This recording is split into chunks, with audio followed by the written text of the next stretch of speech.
한 계단 한 계단 올라가고 있느냐가 중요한 겁니다. 그걸 속도가 저는 그렇게 보여집니다. 그래서 비전이 비슷해 보일 것 같지만 내발적이라는 것은 아주 본질적인 저는 차이라고 봅니다. 내발적 그게 이제 제가 내발적 발전 전략의 핵심적인 것은 뭐냐면 제가 이렇게 한번 물어보겠습니다. 우리 문화예술 체육인들이 대학교 졸업하고 우리 전국에서 할 수 있는 게 뭐가 있어요? 그 사람들이 졸업하고 나와서 성장할 수 있는 성장 사다리가 구축되어 있습니까?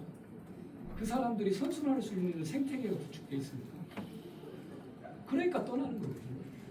서울 가서 문화 쪽 알바하다가 결국은 노동자로 살게 되는 뭐 이렇게 되는 경우가 많이 있지 않겠습니까? 우리 도민들의 창조적 능력, 우리 내부의 강점을 강력하게 내발적 발전 전략을 통해서 강력한 생태계를 구축하고 선순환시켜야 된다고 합니다. 제가 예를 든다면 A라는 기업이 있다고 보시면 A라는 기업이 지금 뭐 선도 기업으로서 우리가 R&D도 지원하고 있잖아요. 지금 뭐 이렇게 우리 나름대로 도의 성장 사다리 체계가 있지만 정말 그 기업의 R&D를 지원해서 성공시키고 거기에서 1공장, 2공장, 3공장이 도출되고 있는 거냐. 그걸 짚어봐야 된다고. 저는 이런 것을 강력하게 가지 않으면 외부에서 기업 들어온다고 하는데 유중근 지사부터 지금까지 어떤 기업이 들어와서 우리 전북에 어떤 영향을 줬습니까? 그래서 우리 인구 감소와 지방 소멸을 어떻게 막았습니까? 그 사이에 우리 내부의 경제 생태계가 약화된 겁니다. 자영업자 소상공인들 계속 폐업하잖아요. 이마트 들어오고 못 들어오는데 자영업자 소상공인들한테 물류센터 지원해주고 그걸 강하게 해서 자기네들 경쟁력을 줘야 됩니다. 강하게 지원을 통해서 경쟁력을 줘서 살아갈 수 있도록 해야 되거든요. 제가 그 청와대에 있을 때 아실 겁니다. 불과 한 10년 전에 새만금의 공사는 그 대기업들의 잔치다. 전라북도는 맹탕이다 이런 기사들이 많이 나왔습니다. 제가 그때 문재인 정부 청와대 가서 했던 것이 모든 새만금 공사에 40% 지분 참여하게 해요. 40% 지분 참여하잖아요. 그러면 그만큼 지역 생태계가 도는 거 아니겠습니까?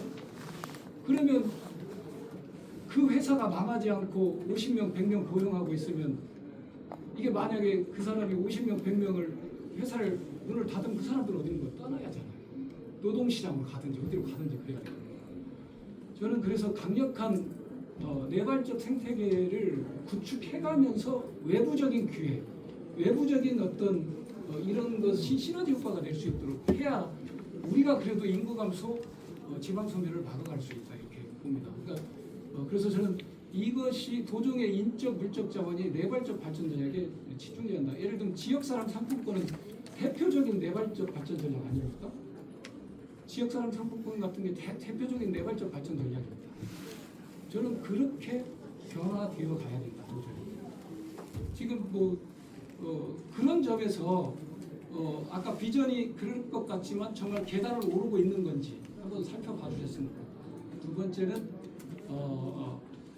정말로 이 큰 도정이 우리 내부의 선순환 경제 구조, 내부의 경제 생태계, 기업인들을 위한 기업인들, 또 자영업자 소상공인들, 농업인들, 노동자들, 그 다음에 문화예술인들, 각 분야에 정말 그런 생태계를 구축하고 그걸 통해서 경쟁력을 가져가는 그런 노력들이 저는 필요하고 그걸 강력하게 했을 때 우리가 외부에 잘 흔들리지 않을 거다 저는 이렇게 봅니다. 그리고 외부의 시너지를 활용할 수 있을 거다 이렇게 봅니다. 그런 게 이제 저는 본질적 차이다 이렇게 말씀드립니다.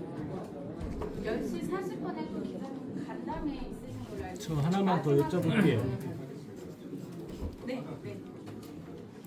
도정 가장 중요한 정부 도정 현안 중에 하나가 올림픽인데 거기에 대한 출발 자체는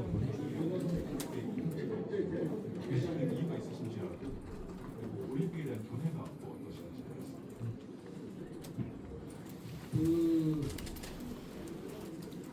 제가 그 도당위원장이고 첫 전라북도 국회의원 모임 때 하계 올림픽을 위한 유치를 위한 국회 본회의에 촉구 결의안을 올리기로 제가 제안을 했습니다. 도당위원장으로서.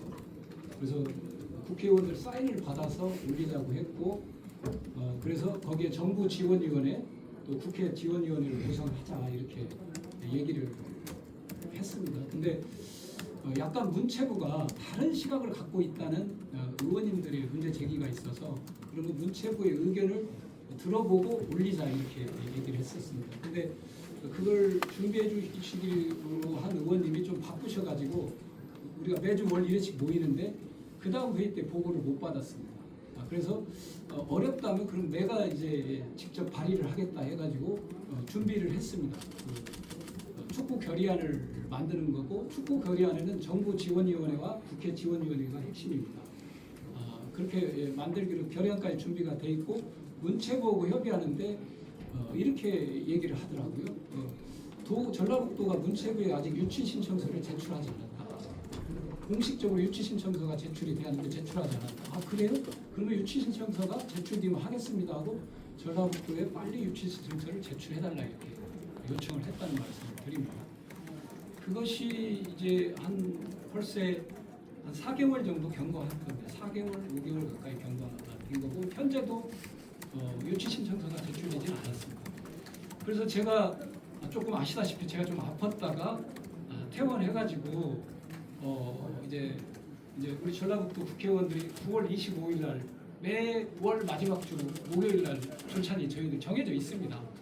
그날 회의 때 문체부로 오라고 해야겠다고 해서 문체부를 좀 조져야겠다 이렇게 생각을 했습니다. 그래서 오라고 했고 문체부가 왔습니다. 왔는데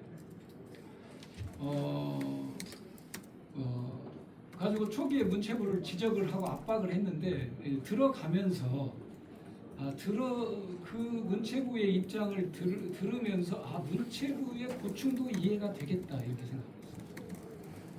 문체부의 고충도 이해가 되겠다. IOC의 개최도시 결정 권고가 있는데 IOC 개최도시 결정 5가지 기준이 있거든요.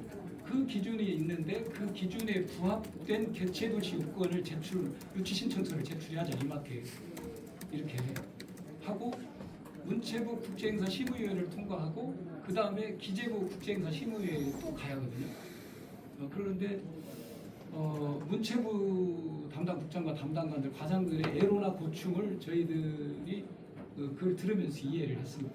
이해를 했고 그 쟁점은 윤준병 의원께서 페이스북이나 기자간담회를 통해서 말씀드렸던 사안들을 그 자리에서 저도 확인을 했다는 말씀 드리겠고 당연히 저는 하계올림픽이 우리 전주에서 개최되고 또 되기를 바라는 차원에서 본회의 결의안도 준비하고 있었고요. 그러나 일단은 지금 단계는 뭐냐면 유치 계획서를 작성해야 할 단계다. 이건 전라북도가 유치 계획서를 유치 신청서에 유치 계획서가 들어가야 되거든요. 운동장 운영 계획서, 운동장을 어떻게 구성하고 어떻게 하고 숙소는 어떻게 하고 이 계획서가 다 들어가야 됩니다.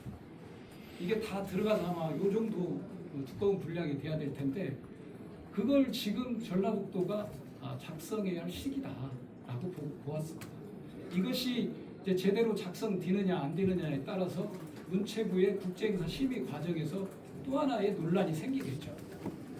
제가 보는 눈은 그렇습니다. 그래서 그 유치도시 계획이라는 게 아시다시피 경기장이 압축적으로 있어야 된다. 올림픽 경기가 몇 개의 종목인지 아시는가요? 32개에서 38개 종목입니다. 축구 대회를 한다고 하면 예선전을 하려면 한 운동장에서만 할 수는 없잖아요. 그럼 한 서너 개 몇 개 운동장에서 야구 경기, 골프, 농구, 배구, 배드민턴, 수영장 다 그런 경기들을 해야 하잖아요. 그 4만 객실이 있어야 돼요. 선수들 도어 투 투어라고 해가지고 객실 문을 열고 선수들이 나와가지고 경기장 문까지 도어 투 투어 50km 1시간 이내요. 근데 이게 복잡하더라고요. 그래서 도가 이게 좀 복잡하겠구나. 여기에 맞는 유치 계획서를 낼 수 있겠는 지금 자료를 준비하는데 좀 뭔가 복잡하겠구나 저는 이렇게 생각했습니다. 기본적으로. 기본적으로. 그래서 지금은 도가 유치 계획서를 작성해서 제출을 하면 그때 아까 그 말처럼 본회의에다가 유치 촉구 결의안을 내서 정부 지원위원회를 만들고 또 국회 지원위원회를 만들어서 그런 단계로 이전하는데 아직 그 전 단계다라는 말씀 드리겠고, 이 유치 계획과 관련된 것은 저도 상세하게 우리 국회의원들이 도로부터 설명받은 적은 한 번도 없습니다. 저희도 한번 설명을 받아봐야 될 것 같아요. 그렇게 좀 말씀드리고요. 당연히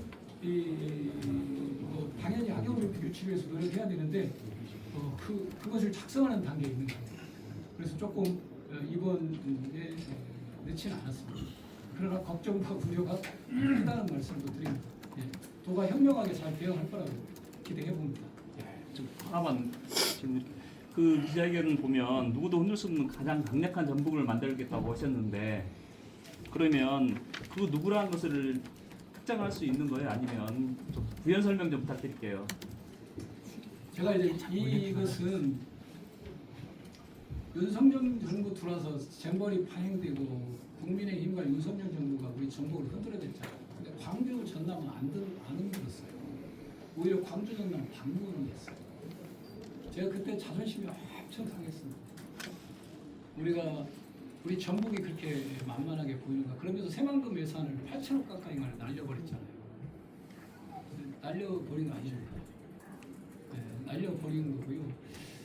그래서 이 대한민국 이 정치권, 국회라고 정당과 정치권 사이에서 전북이 좀 강한 이미지를 구축해 가야겠다, 이런 생각을 좀 했습니다. 그래서 제가 가장 강력한 개혁도지사가 되겠다는 것이 그걸 뒷받침하는 제 얘기라는 말씀을 좀 드립니다. 그리고 그 외에도 우리 도민들 내 인식에도 일부는 우리는 안 되는 거 아니야, 이런 것이 있을 수도 있고, 또 저기 호남이나 다른 데서는 전북은 다른 지역, 광주 전남이나 또는 다른 지역에서 전북은 원래 그래, 이런 인식들이 있을 수 있기 때문에 저는 그런 것과 맞서서 좀 바꿔가야겠다, 가장 강력한 전북을 만들어 가야겠다, 이런 생각을 합니다. 그래서 그 누구도 흔들 수 없는 전북이라고 하는 제 강력한 슬로건입니다. 가장 강력한 개혁도지사, 가장 강력한 전북, 그 다음에 내발적 발전 전략, 도민주권 정부, 이 네 가지가 오늘 압축되는 워딩입니다. 예.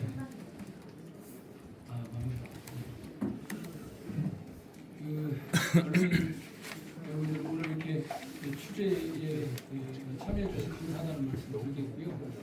혹시 언제든지 궁금하거나 또 의아한 것이 있으면 전화 주시면 제가 성실히 답변 드리겠다는 말씀 드리겠고, 제가 이제 구체적인 비전과 정책을, 오늘은 방향을 말씀드렸고, 이제 구체적인 비전과 정책은 이제 시간을 가지고 하나씩 또 여기를 찾아뵙겠습니다. 아까 이제 재생에너지를 어떻게 할 건지, 이런 구체적인 비전과 정책을 또 하나씩 갖고, 또 K컬처 메카를 어떻게 할 건지, 농생명 산업을 어떻게 할 건지 또 찾아뵙겠다는 말씀을 드립니다.